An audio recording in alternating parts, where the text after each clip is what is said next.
What about Scorched Earth?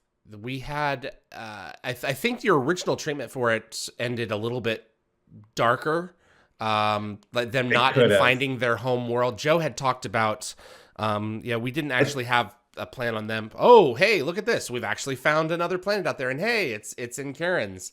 Um, Right. I think the original. I think the they just the aliens or the mhm. the robot who's caretaking the aliens just sacrifices them. Oh, Uh, in the wow. original, I think that's what That happens. makes I sense. can't remember exactly.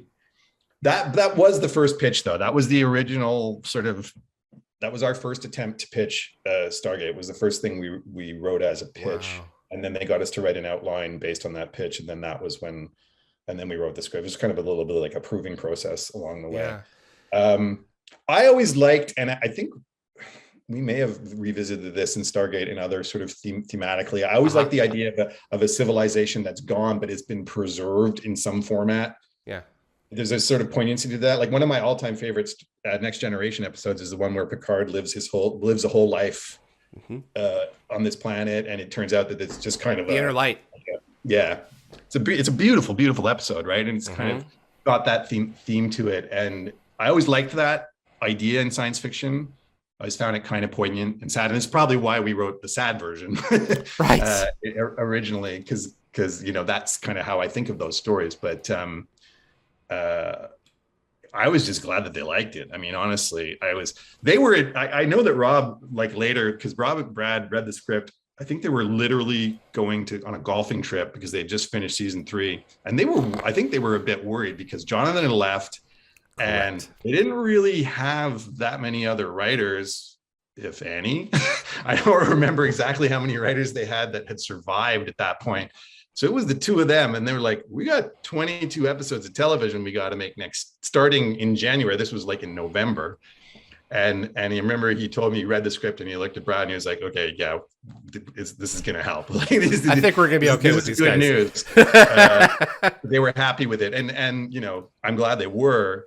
We had just, I think I said we had worked on Student Bodies, and we had then went on to one other show. I forget exactly. I think it was Big Wolf on Campus. Yeah. And they wanted to fire us because they didn't want to fire us. They wanted us to take a pay cut because we were too expensive. This is by late 90s Montreal standards. Uh, uh, and we were like, no, because in our minds we had pitched to, I don't know if they had actually accepted the pitch yet. But I literally, in my mind, it was literally like the next day we quit this one show and then we got the call to Wow. be on Stargate, or at least to write the script. I forget exactly how it played out, but it was like perfect timing for us because we were just kind of losing our traction in one part of the television business, and it was like this door opened. Yeah. And When God closes one door, the yeah, other. And it was, and I literally, the way I remembered it was the next day, which maybe is me writing a more dramatic version of the past in my own mind, but that's how I mean, you'd have to ask Joe, but if he remembers it that way. But it was literally like, okay, we're out of this. yeah. This is kind of a dead end. Oh, here we go. We're going to Vancouver, And and 14 television seasons. right, right, which of course we didn't know at the time, Didn't know it at but the time, but an extraordinary body of work. yeah. One might wonder how one could sustain that over the course of You don't think about it. You don't think yeah, about it. There's no way. You don't sit there and go, how do we write 10 seasons? Nobody does that. You think about the next episode. right, And I've said this before, writing and producing television, it's a pipeline, right? Like once material starts flowing through that pipeline, you've got deadlines, you've yep, got your broadcast schedule. So then you're backing into a post-production schedule. So you're backing into a production schedule, and you keep going back, and you can't violate any of those. You've got no window to like fool around with that. It's like once that process starts, because money is being spent, correct. money Yeah, is it's a being lot spent. of So it's money. like, so it's like you don't think, hey, you barely look around. You're like, okay, we got to write another episode, then we got to write it, and you're breaking stories, you're producing, you're going to set, and it's a lot of work, but it's your nose is to the grindstone. You don't think about the big picture of how many episodes or how many seasons are we going to do or anything. You kind of think about that when the season's over.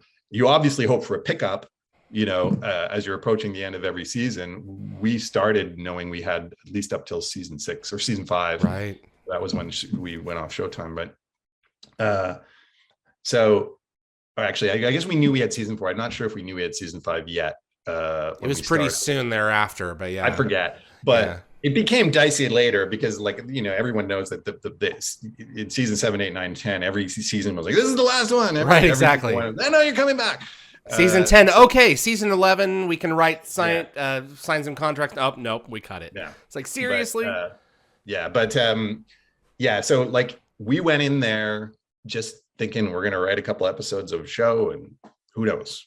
And, but, the premise was good. Yeah. Like I said, the premise is incredibly open-ended, and there was major talent there in Brad and Robert that were already there on the ground, ready to take our ideas and go even further with them. And so it just worked out. Like I said, it just so happened that we weirdly got connected with this agent who happened to be Rob Cooper's agent. Does any of this happen if any of those little pieces don't fall into place? If I'm not on the bus thinking about a pizza delivery man, I didn't watch, what was it called? Echo Park, which is a movie that nobody's heard of.